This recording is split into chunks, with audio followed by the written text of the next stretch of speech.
Bonjour à tous, je suis très heureux de vous retrouver dans ce 6e épisode de la série Échange avec les abonnés. Voilà, maintenant vous connaissez bien le principe de la série. Je vais tout d'abord évoquer ce que j'entrevoyais lors de mon dernier épisode pour l'été en fait.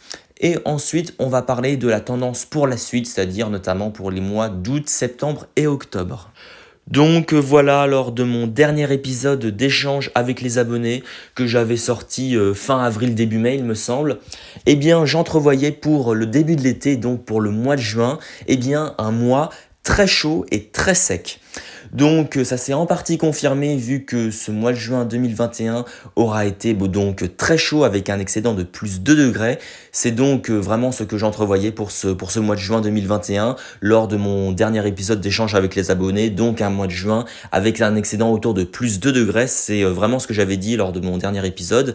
Cependant, au niveau des précipitations, je me suis quand même bien trompé puisque ce mois de juin 2021 aura en fait finalement été très humide alors que j'entrevoyais un mois de juin quand même bien sec. Mais en fait, c'est quasiment toutes les tendances saisonnières qui voyaient finalement un mois de juin très sec. Et finalement, en fait, tout le monde aura été pris de court par ce mois de juin quand même assez remarquable au niveau de l'humidité et également de l'activité orageuse.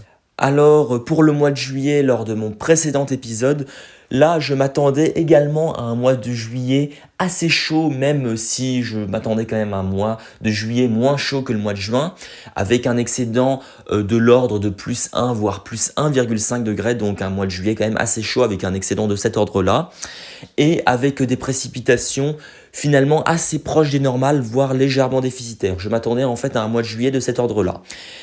Et finalement, ce mois de juillet, en fait, je l'aurais pas si bien prévu que ça, puisque l'anomalie de température à l'échelle nationale est vraiment très proche de la normale, voire même très légèrement déficitaire. Il me semble qu'on est dans une anomalie de température de l'ordre de moins 0,2 à moins 0,3 degrés à l'échelle nationale, donc un mois vraiment de saison à légèrement déficitaire.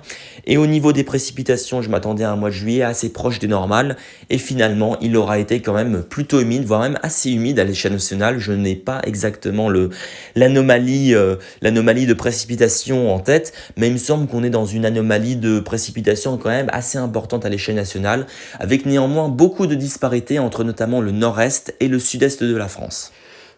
Voilà, pour les précipitations de ce mois de juillet, je n'ai pas vu juste, voilà, et pour les températures, pareil, j'aurais vu faux pour les températures de ce mois de juillet, voilà, je dois un petit peu l'avouer, ça a été un petit peu la loose quand même, mais il y aura quand même un truc que j'aurais à peu près vu juste, c'est le sujet de l'activité orageuse. Alors si vous vous souvenez bien de mon dernier épisode d'échange avec les abonnés, je m'attendais à un mois de juillet qui soit assez chaud mais assez orageux.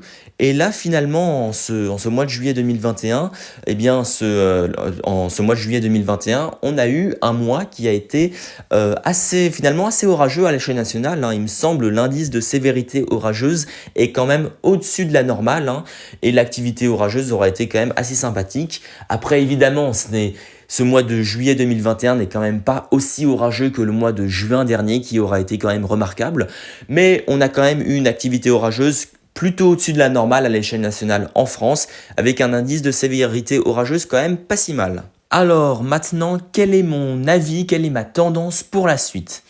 Alors, lors de mon dernier épisode d'échange avec les abonnés, même si à l'époque c'était un petit peu loin, je m'attendais plus ou moins à ce que la fin de l'été, à ce que le dernier mois de l'été, donc le mois d'août, soit de saison, voire un peu frais et plutôt humide. Et finalement, mon avis n'a pas tellement changé par rapport à la dernière fois où j'ai sorti mon dernier épisode. Du coup, je verrais, je pense, dans sa globalité, un mois d'août qui serait finalement assez proche des moyennes de saison en termes de température, voire peut-être un peu excédentaire, je pense quand même, et avec des précipitations, je pense, là aussi, excédentaires, à peu près comme le mois de juillet. Donc pour ce qui est de la chronologie des événements de ce mois d'août, eh bien tout d'abord, le début du mois d'août s'annonce donc bel et bien frais et humide, au moins jusqu'au 10 août. Là-dessus, tous les modèles sont vraiment unanimes avec un flux d'ouest, voire de nord-ouest qui basculerait sur notre pays avec donc beaucoup de précipitations, une fraîcheur parfois marquée, et tout cela, je pense, au moins jusqu'au 10 août.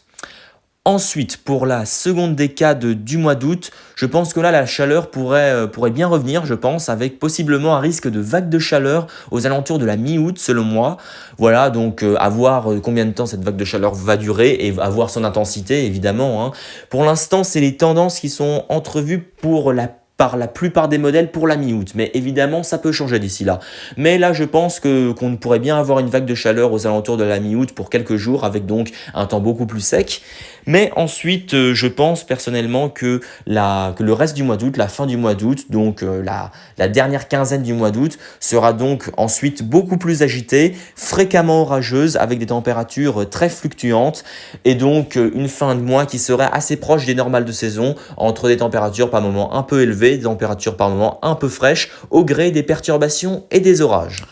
Pour ce qui est du risque de canicule de cette fin d'été, je pense qu'il est quand même non négligeable pour la mi-août, notamment en raison de ces réserves d'air chaude très notables présentes depuis un bon bout de l'été déjà, notamment sur le Maghreb et en particulier toute l'Afrique du Nord en général. Donc voilà, je pense quand même que le risque de canicule pour la mi-août est non négligeable. Personnellement, s'il y a une canicule, je pense pas qu'elle sera très longue, au maximum 3-4 jours, car cet été on constate bien que les pics et les vagues de chaleur sont quand même beaucoup plus courtes et beaucoup plus éphémères que ces dernières années, heureusement d'ailleurs.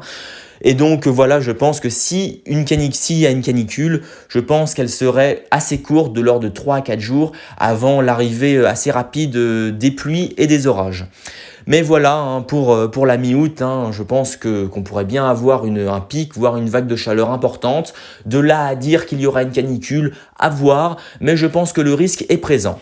Mais par contre, si on passe la mi-août sans canicule, alors là, je pense qu'on pourrait se vanter d'avoir eu le premier été sans une seule canicule depuis l'été 2014. Ce qui, en voyant les derniers étés qui ont été quand même remarquablement chauds et secs, ce qui serait donc vraiment un exploit, puisque les 6 derniers étés ont été souvent particulièrement sec, exceptionnellement sec souvent, et là aussi particulièrement chaud, notamment les étés 2018 et 2019 qui ont été vraiment hors normes sur le point de vue de la chaleur.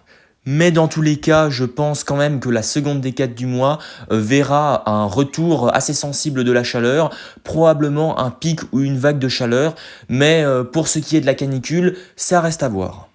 Ensuite, pour le mois de septembre, je m'attends à ce que ça soit un mois qui soit globalement modérément chaud, avec peut-être un excédent de l'ordre de plus 1 degré, en tout cas autour de plus 1 degré je pense, donc un excédent modéré, et avec des précipitations globalement légèrement déficitaires cette fois-ci.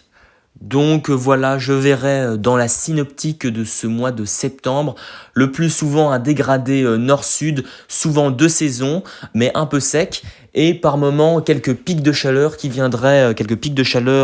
tardifs de début d'automne qui viendraient s'inviter dans ces dégradés nord-sud. Ce qui ferait, je pense, un mois globalement un peu sec et avec des températures modérément chaudes, avec un excédent de température modéré de l'ordre de plus 1 degré. Et ensuite, pour le mois d'octobre, même si c'est loin, selon mon avis personnel et selon les dernières tendances saisonnières, eh bien, je verrai ce mois d'octobre comme un mois de saison, voire légèrement déficitaire en termes de température et avec des précipitations pour le coup assez déficitaires pour ce mois d'octobre. Donc dans la synoptique de ce mois d'octobre, je pense que la France, que l'Europe de l'Ouest serait donc assez fortement dominée par des conditions anticycloniques et avec le plus souvent un flux continental potentiellement frais, voire froid, avec en alternance par moment quelques petits pics de douceur. Donc voilà, je pense que pour ce mois d'octobre, on pourrait bien avoir des gelées précoces dès le milieu, voire le début du mois d'octobre. Donc voilà, à voir ce que ça va donner.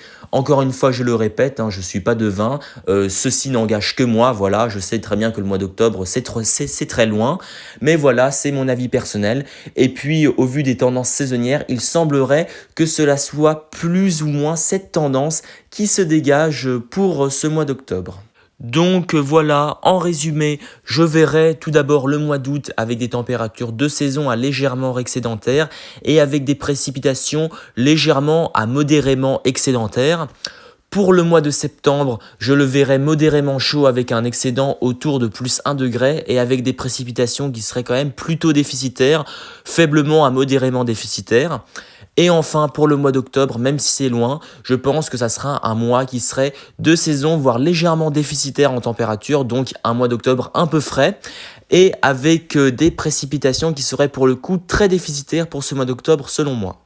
Donc voilà, j'en ai fini avec cette vidéo, j'espère qu'elle vous aura plu à tous. Et rassurez-vous, j'ai encore plein d'autres vidéos en réserve qui vont sortir dans les prochains jours et semaines. Donc voilà, soyez patients, je continuerai à sortir des vidéos au cours de ce mois d'août, puisque j'ai en fait largement le temps, évidemment.